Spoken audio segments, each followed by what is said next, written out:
Good morning বন্ধুরা। আজকে পৌষ সংক্রান্তি, সকাল সকাল কাজে বেরিয়েছি। কাজ শুরু হয়নি, এখনো টিপ পাইনি আমি। এখন বাজার খুবই খারাপ চলছে। তো বন্ধুদের বলতে চাই একটাই, যে এখন যারা নতুন গাড়ি বার করছে বা বেরিয়ে যাচ্ছে, এত নতুন গাড়ি হয়ে গেছে, নতুন ড্রাইভার, নতুন গাড়ি, প্রচুর গাড়ি, প্রচুর মানে এত গাড়ি হয়ে গেছে, বুঝতে পারছি না ওরা কি করে গাড়ি টানছে। এখন অসম্ভব, টানা অসম্ভব, যেহেতু যা ইএমআই থাকে একটা একটা গাড়িতে, ধরো 15, মানে ছোটো গাড়িতে 15,000 16,000 টাকা করে ইএমআই, তারপরে বড় গাড়িতে মোটামুটি 25,000 26,000 টাকা করে ইএমআই আছে।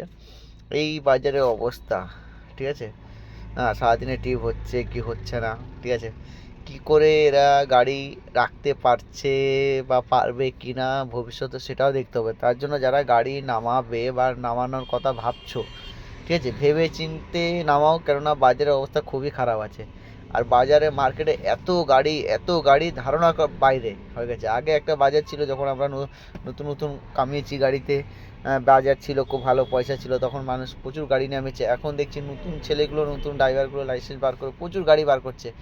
কিন্তু গাড়ি বার করলে তো হবে না, ওর মেনটেন্যান্স আছে, ইএমআই আছে, ঘর সংসার আছে, চালাতে তো হবে। তো যারা গাড়ি বার করছো ভেবে চিন্তে একটু বার করো বন্ধুরা। এই দেখে বাই, লাইক করো, কমেন্ট করো, একটু সাবস্ক্রাইব করে দাও বন্ধুরা।